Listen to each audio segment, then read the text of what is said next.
नमस्कार, Shriram time news मध्ये मी कैलास सोनवणे आपले हार्दिक स्वागत करतो। सुरुवातीला पाहूया 24 तासातील ताज्या घडामोडी। शिवसेनेच्या वर्धापन दिनानिमित्त खान्देश कुलस्वामिनी एकविरा देवी मंदिरात करण्यात आली महाआरती। मनसे प्रमुख राज ठाकरे यांनी महाराष्ट्रातील तमाम शाळांच्या मुख्याध्यापकांना लिहिलेले पत्र धुळे येथे मनसेतर्फे कमलाबाई युनिव्हर्सिटी हायस्कूलच्या मुख्याध्यापकांना वाटप। नीट यूजी 2025 या स्पर्धात्मक वैद्यकीय प्रवेश परीक्षेमध्ये जय गिंदोडे याने पटकावला धुळे जिल्ह्यात प्रथम क्रमांक। शिवसेना पक्षाच्या धुळे महानगरच्या उपमहानगर प्रमुखपदी इम्रान शेख यांची नियुक्ती। आणि वनरक्षक सरळ सेवा भरतीसाठी गेल्या 8 दिवसांपासून उपोषणाला बसलेल्या उमेदवारांचे प्रश्न सोडवण्याची मागणी। आता बातमीपत्र विस्ताराने। शिवसेनेच्या वर्धापन दिनानिमित्त शिवसेना उद्धव बाळासाहेब ठाकरे व महाराष्ट्र नवनिर्माण सेनेतर्फे शहरातील खान्देश कुलस्वामिनी आई एकविरा देवी मंदिरात महाआरती करीत दोन्ही पक्षांच्या पदाधिकाऱ्यांनी ठाकरे बंधू एकत्र येण्यासाठी एकविरा देवीला साकडे घातले। शिवसेनेच्या वर्धापन दिनानिमित्त शिवसेना उद्धव बाळासाहेब ठाकरे पक्ष व महाराष्ट्र नवनिर्माण सेनेतर्फे खान्देश कुलस्वामिनी एकविरा देवी मंदिरात महाआरती करीत दोन्ही पक्षांच्या पदाधिकाऱ्यांनी ठाकरे बंधू एकत्रित येण्यासाठी एकविरा देवीला साकडे घालण्यात आले। यावेळी शिवसैनिक आणि मनसेच्या पदाधिकाऱ्यांनी एकमेकांना लाडू भरवत वर्धापन दिनाच्या शुभेच्छा दिल्या। तसेच उद्धव ठाकरे, राज ठाकरे एकत्र या अशा घोषणाही यावेळी देण्यात आल्या। यावेळी शिवसेना जिल्हा प्रमुख अतुल सोनवणे, महानगर प्रमुख धीरज पाटील, कैलास पाटील, नरेंद्र परदेशी, संदीप सूर्यवंशी, सुनील चौधरी, निंबा मराठे, बंटी सोनवणे आदी उपस्थित होते। ही ठाकरे बंधूंची कुलदेवता आहे। आज शिवसेनेच्या वर्धापन दिनी काही एकविरेच्या चरणी आम्ही प्रार्थना करीत आहोत की धुळ्यातले शिवसैनिक व मनसैनिक एकत्र येऊन ठाकरे बंधूंनी महाराष्ट्राच्या हिताकरता एकत्र आलं पाहिजे। ही सर्व कार्यकर्त्यांची महाराष्ट्रातल्या जनतेची इच्छा आहे। भ्रष्टाचाराच्या पैशावर भारतीय जनता पक्ष व शिंदे हे इतर राजकीय पक्षांचा लचका तोडू इच्छितात। त्या हरामखोरांना त्यांची जागा दाखवण्याकरता ठाकरे बंधूंनी एकत्र आलं पाहिजे। ही सर्वसामान्य जनतेची इच्छा आहे, ती लवकर पूर्ण हो आता आई एकविरेच्या आम्ही विनंती केली। महाराष्ट्रामध्ये सन्माननीय राजसाहेब आणि सन्माननीय उद्धव साहेब हे ठाकरे बंधू दोघं एकत्र यावे यासाठी खास करून संजय राऊत साहेब जे प्रयत्न करत आहे महाराष्ट्रात, त्याचप्रकारे धुळ्यामध्ये आज अतुल भोंनी प्रयत्न केलेला आहे। आणि आम्हाला या ठिकाणी सोबत आरतीला बोलवलं आणि अतुल भोंनी मला सांगितलं की बाबा तुम्ही या सगळे मनसेचे पदाधिकारी या, आपण आपले खानदेशची कुलस्वामिनी आईसाहेब एकविरा माता यांच्या चरणी साकडे घालू। या महाराष्ट्रामध्ये वाढलेला अत्याचार, भ्रष्टाचार आणि सगळ्या अनिती गोष्टी संपवण्यासाठी म्हणून आणि स्वर्गवासी हिंदुहृदय सम्राट बाळासाहेब ठाकरे यांचं स्वप्न पूर्ण करण्यासाठी म्हणून ठाकरे बंधूंनी एकत्र यावं। सन्माननीय राजसाहेबांनी आणि सन्माननीय उद्धव साहेब ठाकरेंनी एकत्र यावं अशी आपण आई एकविरेचरणी प्रार्थना करू असा मला निरोप आला अतुल भोंचा। आणि मी तुरंत लगेच सगळे आम्ही मनसैनिक या विनंतीला मान देऊन लगेच या ठिकाणी आलो। आणि खरंच माझी नाही, प्रत्येक महाराष्ट्रातल्या एका प्रामाणिक निष्ठावंत कार्यकर्त्याची मत शिवसेनेचा असो किंवा महाराष्ट्र नवनिर्माण सेनेचा असो, प्रत्येक मराठी जनमानसाची इच्छा आहे आणि काळाची गरज आहे की सन्मान्य राजसाहेब ठाकरे आणि सन्मान्य उद्धव साहेब ठाकरे एकत्र आले पाहिजे। आणि आम्ही आई एकविरा मातेच्या चरणी साकडे घातले की आई साहेब या दोघं भावांना सद्बुद्धी दे आणि यांच्या हातून या महाराष्ट्राचं कल्याण करा, या दोघांना एकत्र आण। या निमित्ताने आज या ठिकाणी आरती अतुल भोंनी ठेवली होती। आम्ही सगळे या ठिकाणी आलो आणि येणाऱ्या काळात सन्मान्य राजसाहेब, उद्धव साहेब हे जे निर्णय घेतील त्या निर्णयाला आम्ही शिरसावंत मानून या महाराष्ट्राचं आणि मराठी जनतेचं सेवा। महाराष्ट्र राज्य शिक्षण मंडळाचा अभ्यासक्रम असलेल्या शाळांमध्ये हिंदी विषय सक्तीचा असल्याचे एप्रिल महिन्यात शिक्षण विभागाने फरमान काढले होते। यास महाराष्ट्र नवनिर्माण सेनेने कडाडून विरोध केल्याने हिंदीची सक्ती नसेल असे सरकारने म्हटले।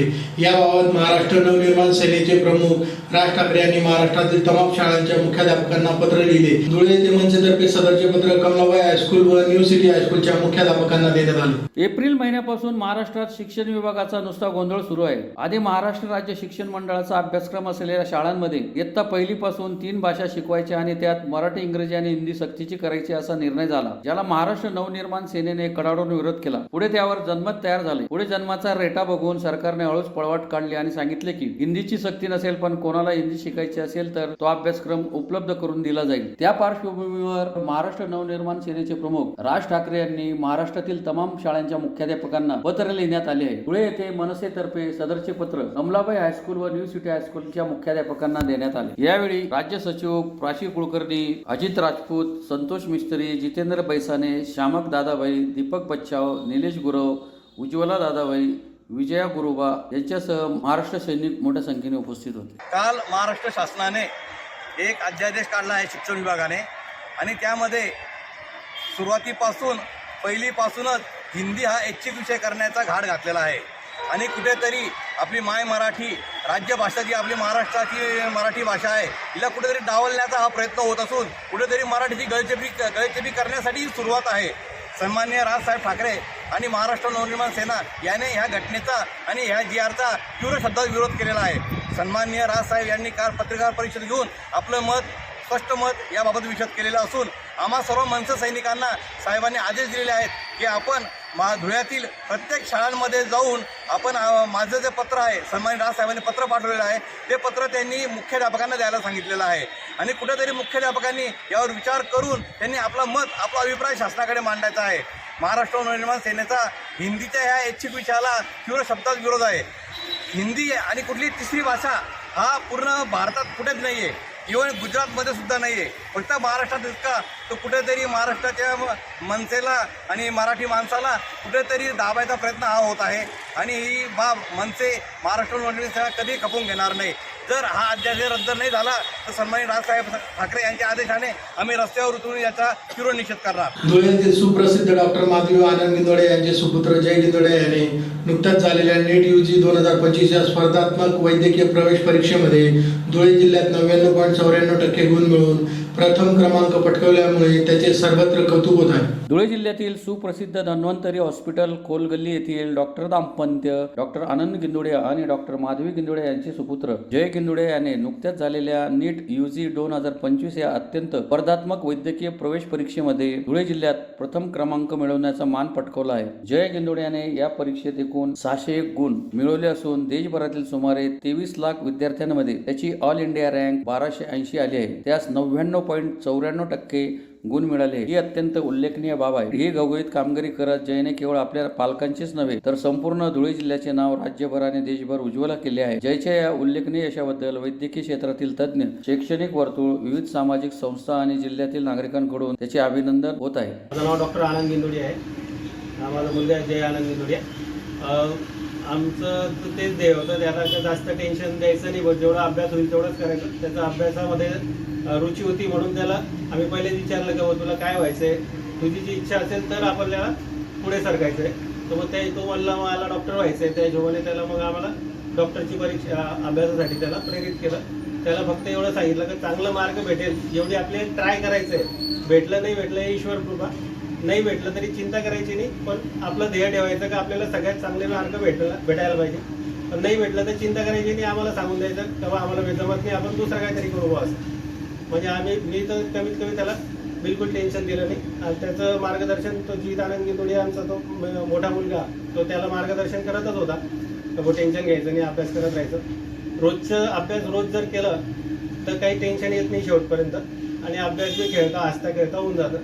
त्याचं गायनचं त्याची इच्छा आहे, म्हटलं रोज अर्धा एक तास गायन वगैरे तुला जर करायचं तर करायचं, खेळायचं तर खेळायचं.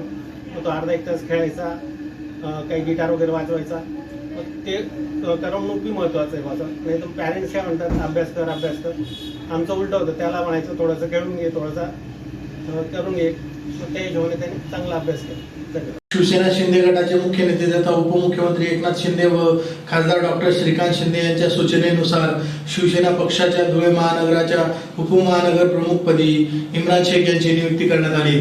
शिवसेनेचे मुख्य नेते तथा उपमुख्यमंत्री एकनाथ शिंदे यांच्या आदेशानुसार व खासदार डॉक्टर श्रीकांत शिंदे यांच्या सूचनेनुसार शिवसेनेचे सचिव तथा उत्तर महाराष्ट्र संपर्क नेते भाऊसाहेब चौधरी, धुळे जिल्हा संपर्क प्रमुख चंद्रकांत रघुवंशी यांच्या मान्यतेने शिवसेना पक्षाच्या धुळे महानगराच्या उपमहानगर प्रमुखपदी इम्रान शेख यांची नियुक्ती करण्यात आली आहे. नियुक्तीनंतर इम्रान शेख यांनी सांगितले की मुस्लिम बहुल भागात मोठ्या प्रमाणात शाखा काढून शिवसेना प्रमुख बाळासाहेब ठाकरे यांचे विचार निष्ठेने सर्वसामान्य नागरिकांपर्यंत पोहोचवण्याचा प्रामाणिक प्रयत्न करेल. उपमुख्यमंत्री एकनाथ शिंदे यांनी माझ्यावर दाखवलेला विश्वास मी सार्थ ठरवेल अशी प्रतिक्रिया व्यक्त केली आहे. जो हमारे लाड़के उप मुख्यमंत्री एकनाथ जी शिंदे वो डॉक्टर श्रीकांत शिंदे जी और जो शिवसेना ने हम पर विश्वास जताकर हमें ये पद दिया है, मनोज भाऊ मोरे यांच्या नेतृत्वाखाली हम इस संगठन को मजबूत करेंगे.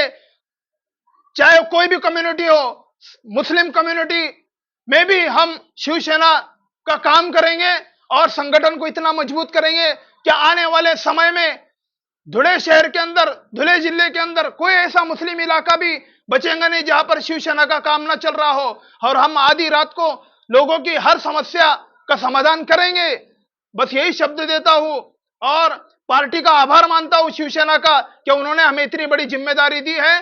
जय हिंद, जय भारत, जय महाराष्ट्र. वनरक्षक सरळ सेवा भरतीसाठी गेल्या 8 दिवसापासून उपोषणाला बसलेल्या उमेदवारांचे प्रश्न सोडावे या मागणीसाठी एकलव्य संघटनेतर्फे वन विभागाच्या कार्यालयासमोर निदर्शने करून वन संरक्षक प्रादेशिक यांना निवेदन देण्यात आले आहे. वनरक्षक सरळ सेवा भरतीसाठी गेल्या 8 दिवसांपासून उपोषणाला बसलेल्या उमेदवारांचे प्रश्न तात्काळ सोडावे या मागणीसाठी एकलव्य संघटनेतर्फे वन विभागाच्या कार्यालयासमोर निदर्शने करून वन संरक्षक प्रादेशिक यांना निवेदन देण्यात आले आहे. प्रश्न तात्काळ न सुटल्यास जन आंदोलन छेडण्याचा इशारा देण्यात आला आहे. याबाबत अधिक माहिती अशी की वनरक्षक सरळ सेवा भरतीसाठी जिल्ह्यातील विद्यार्थी उपोषणाला बसले आहेत. 8 दिवसांपासून प्रशासनाने त्यांच्या या उपोषणाकडे दुर्लक्ष केले आहे. त्यामुळे उमेदवारांच्या मदतीला एकलव्य संघटना धावली असून त्यांनी निवेदनाच्या माध्यमातून उमेदवारांच्या समस्या सोडवण्याची मागणी केली आहे. या प्रसंगी एकलव्य संघटनेचे उपाध्यक्ष मयुरी सोनवणे, ज्योती चौधरी, विश्वनाथ सोनवणे, रवी बोरसे, पंकज कोकणे, नारायण पावरा, जयवंत पवार, शुभम पवार, रामसिंग वसावे यांच्यासह पदाधिकारी उपस्थित होते.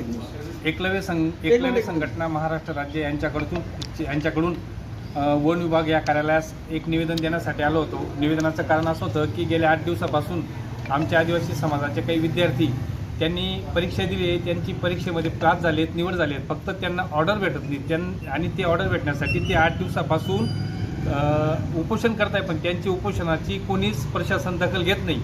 त्या उपोषणासंदर्भात आज आम्ही इथं वन विभागाला भेट दिली, संबंधित अधिकाऱ्यांची चर्चा केली आणि त्यांना आम्ही स्पष्ट शब्दात सांगितलं की तुम्ही जे आमच्या आदिवासी समाजावर जे अन्याय करताय, विद्यार्थ्यांवर जे अन्याय करताय, तुम्ही 2 दिवसात तात्काळ निर्णय घ्या, अन्यथा आम्ही एकलव्य संघटना महाराष्ट्र राज्याच्या वतीने या वन विभाग कार्यालयाच्या समोर बिराड आंदोलन करणार आहोत, याची आम्ही त्यांना आता कल्पना दिली आहे. पुन्हा एक नजर ठळक घडामोडींवर. शिवसेनेच्या वर्धापन दिनानिमित्त खान्देश कुलस्वामिनी एकविरा देवी मंदिरात करण्यात आली महाआरती.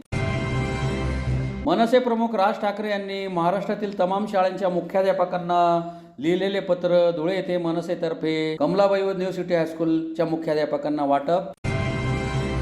नीट UG 2025 या स्पर्धात्मक वैद्यकीय प्रवेश परीक्षेमध्ये जय गिंदोडे याने पटकावला धुळे जिल्ह्यात प्रथम क्रमांक.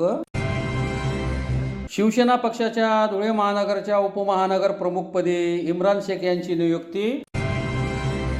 आणि वनरक्षक सरळ सेवा भरतीसाठी गेल्या 8 दिवसांपासून उपोषणाला बसलेल्या उमेदवारांचे प्रश्न सोडवण्याची मागणी. याचबरोबर श्रीराम टाइम न्यूजचे बातमीपत्र संपले. दिवसभरातील ताज्या घडामोडींसाठी पाहत राहा श्रीराम टाइम न्यूज. व्हिडिओ पुढील प्रसारणात. तोपर्यंत नमस्कार.